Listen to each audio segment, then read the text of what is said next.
I came out of class and we spent a great deal of time sitting with Jordan McNeely. And I didn't realize how angry.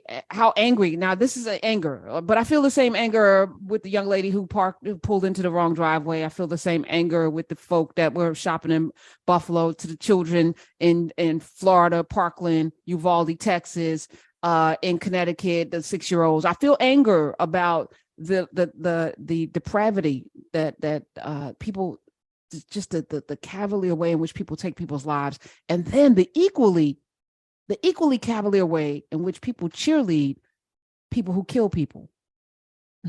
And so we had this conversation because all my students take the subway. It's New York. They go to New York. They go to Hunter College. They're in New York. They don't have a choice. Uber, which is expensive in New York, or take the subway. And there was one woman who said, it's dicey. Some places she doesn't go, especially at certain times of night, because she doesn't want to navigate the crazies on the subway. And there are a lot of people on the subway, but that's more of a function of a failed system than it is the actual human beings themselves. That means New York is not equipped to handle people with mental health issues, and it's also not equipped to handle the unhoused. And there's a lot of housing in New York, but it's way too expensive for most people. And well, why don't they just leave? It's that's an interesting proposition. A lot of people have left, and then there are a lot of people who are utilizing the shelters, but that's also very dangerous. And so, and a vast majority of people have mental health issues. So the fact that you spent, Eric Adams, more money on more policing and cut budgets from social services tells me everything I need to know. You are a police officer in the vein of police officers, in the system of police officers, and you're ill-equipped to be mayor of the entire city of New York.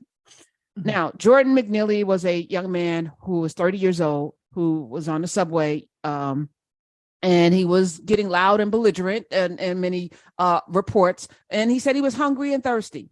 And he was getting loud. And now, if you've ever ridden a subway in New York, you're going to find people, they're going to do a lot of things on subway.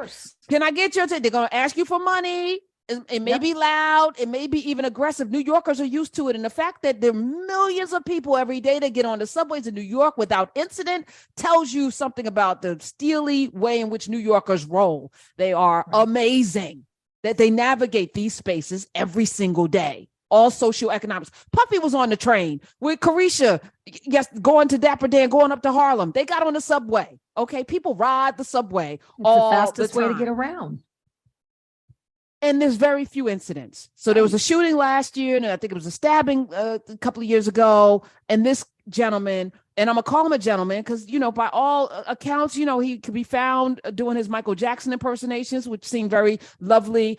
And then all I'm seeing is the 40 arrests. And I'm like, why media is it so quick to do the counterintelligence, do the COINTELPRO thing? We're going to immediately put out his arrest record. I'm not saying his arrest record is irrelevant, because it's not. But in this particular case, the man that choked him to death didn't know that he had a warrant out for his arrest. The man that choked him to death, first of all, there was this Jordan McNeely didn't touch anybody.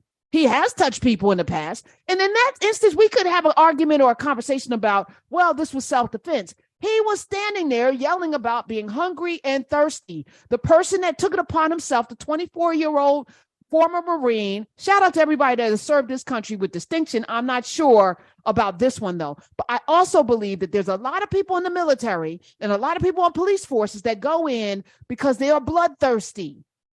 And this man's chokehold of Jordan McNeely for the length of time, and then the two other people that came to help him after what it seemed to me, because I unfortunately watched the video. Jordan McNeely wasn't fighting. He looked like he was signaling for help. Like, I need to breathe. I can't breathe. And at the point that he lost consciousness, the man kept the chokehold on. Right. He was no longer a threat. You had three people subduing him. So in my mind, Rene, Syler, I don't know if the issue in this country is racism or lack of humanity. I don't know if the instance in this country, if the disease that is infecting and killing this country, the soul of this country, is depravity, soullessness, or racism, or maybe they're the same thing. Maybe I'm saying, equal things. But I know for a fact, if Jordan McNeely were a white man, hungry and thirsty, belligerent on a train, he'd be alive. I know that with every fiber of my being. And I know perhaps if the Marine that choked a white man, Jordan McNeely, to death, were a black man, he'd be in handcuffs right now. So the 24-year-old that took it upon himself to step in when nobody asked him to and subdue a man that was not physically harming anybody with a rear naked chokehold and from the time that he put him in the chokehold to the time that the train stopped. So some people have that at 15 minutes. You cut off his airwaves. 15 minutes. We watched George Floyd 8 minutes and 26 seconds lose his life. 15 minutes. You killed this man. To go get arrested and then be released as if nothing happened tells me a couple of things. First of all, you do not value the life of this human being. So everybody who is unhoused, who is suffering from mental illness and unhoused, they are discardable. I remember Nazi Germany, one of the first people that got rounded up were the folk that were mentally ill. They opened up the institutions. I remember Willowbrook in the United States, Bellevue. I remember the horrors of warehousing people who are mentally ill and not treating them. But the Nazis put them in concentration camps because they didn't value their blight on society. As if people just wake up crazy. Jordan McNeely watched his mother get choked to death, strangled by her boyfriend, who, by the way, got sentenced to 30 years in prison for killing his mother. This man needed help, not a rear naked chokehold. And whoever killed him should go to jail. And I don't think there's an argument about this. So the fact that there's an argument about this tells me there's something inherently wrong with our country. 866-801-8255 is the number if you want to join us in conversation. Yes, Rene. I was just Rene gonna, Syler. What is the argument? It's when I do understand the. Wait, let me correct myself. Jordan Neely. I'm sorry, Jordan Neely. I apologize for not saying his name because I want to give him life. I'm sorry. Go ahead, Rene. I just don't understand the. I think this speaks to what you were just talking about, Karen, about the humanity. Is that what part of you can hold on to someone's neck for 15 minutes with two people standing over you, helping you in the subduing of this individual. And once the person has gone limp and is no longer a threat, they're no longer, threatening, yelling, whatever.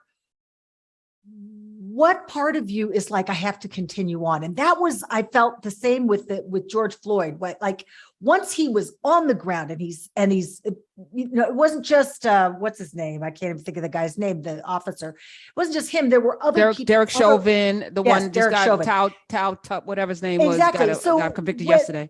But when George Floyd stopped fighting, right?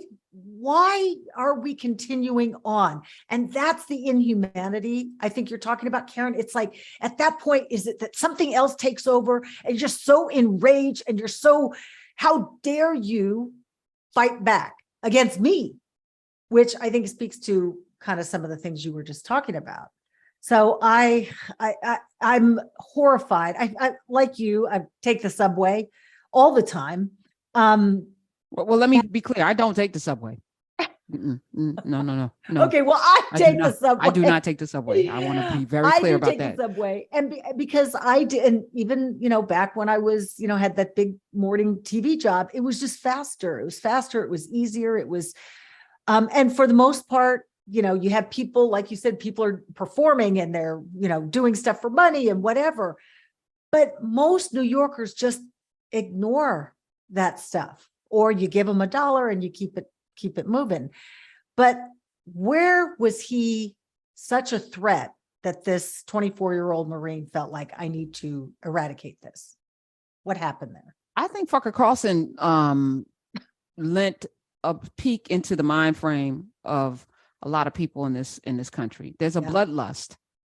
He said he watched a video and he just wished that I know it's not the way white men fight, but there was a part of me that I wanted them to beat him to death, to kill him. Like there's a bloodlust that something does maybe click on. I guess you join the Marines where they teach you, in the Army, Navy, I don't know, folk who've been there. I just know a few, got family members in it. I've had uncles that fought in wars, 866-801-8255. They teach you kill, kill, kill, kill, kill. Like you are rearing up to go kill people, right? So maybe he missed that because there was no place to go. And now I get a chance to choke the life, to feel the life leave someone. I guess Jeffrey Dahmer could maybe speak to that. Maybe there's something in that person's epigenetics that makes him feel a sense of power in taking someone's life. I'm not wired that way. You're not wired that way, but apparently there are a whole lot of people wired that way. Or why else do you have 100 guns? What do you need 100 guns for? What war are you preparing for? And if it's a race war, really? What's the enemy? What is black skin? Because nobody's coming into your neighborhood where you self-segregate. You know, even the riots and the looting and all of the things that you sit and clutch your pearls as you watch CNN when there's an uprising, they're not in your neighborhood. They're not coming to your neighborhood. So where's the threat? And historically, has there been, even the Black Panthers, their only purpose was to stop police brutality. I don't even think their guns were loaded. But they wanted to show we have the right to bear arms, and you're not going to just come into our neighborhood and randomly brutalize Black people. The Black Panthers, that wasn't an offensive. Where's there been an offensive in the history? Nat Turner, Denmark VC, John Brown. I can name them. Haiti, that wasn't even here. That was a defensive. Haiti. And if we can argue, all of those offensive uprisings and rebellions were in opposition to oppression and slavery. So if Black Americans have a history of going out and violating, please let me know. Well, the jails, the laws. We just heard from Dr. Badaloro this week that the laws are codified in such a way to criminalize Black people from 1680 on. And there are no recourses for Black criminal behavior towards Black people. We don't even have license of voices, which we see. And white folk inherently know, I'm not going to really go to jail for doing this. Bernard Goetz got on a train in 1984. In 1981, and I remember this even though I was in high school, in 1981, he got accosted by kids on the train. They took $5 from him or something, and he sprained his knee in the altercation. And then he went and got a gun permit. And then 3 years later, Rene Syler, he got on a train, 4 Black boys, teenagers accosted him for $5, and he pulled out a gun and just opened fire on a subway. He paralyzed one of them. Nobody died, thank God. 3 of them got away unscathed, unshot. The one child ended up suing for $1 million, and Bernard Goetz said, I'm bankrupt. He went to jail for that, though. Then they called him a subway vigilante, but people like Joan Rivers sent him hugs and kisses. He was celebrated in New York for shooting, because everyone wants to see, justice. Like we're in a Batman, we're in a Marvel movie. What the hell is this? Karen, have you seen that video of the, it looks like a smash and grab in a store like a TJ Maxx or Marshall's or something like that. And it looks like 2 young African-American women, and they're walking out of the store, hands full, weight down. And one of them gets away. The other one is just hammered by a white man who happens to be a customer. I mean, he doesn't work there, but the rage now, please don't anybody say, oh, well, smash and grab. That's we know that's wrong. We know stealing, you shouldn't be stealing. What we're questioning is killing a fly with a cannon. And that's basically what this looked like. He outweighed her looked like 75 pounds. He was taller, and he just comes back with a closed fist and cold cocks her. And I remember seeing that, and somebody in one of the comments said, boy, he looks like he'd been waiting his whole life to do that. And that, wow, stuck with me. I need to go back in history. Fugitive slave law gave any white citizen the right to grab up any Black citizen. That's right. Or not a citizen, because, by law, no Black person could be a citizen then. Samuel North, of 12 Years a Slave, one of these people grabbed up Anybody could grab up a black person off the street.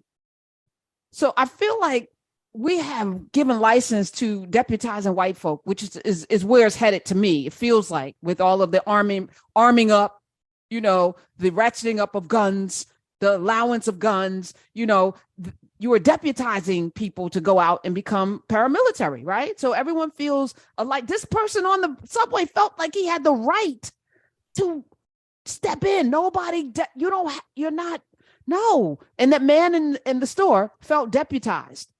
You're not going to steal on my watch because that's why the prices go up. And yes, all of that's true. And so I'm going to do my part. Imagine if everybody felt that way.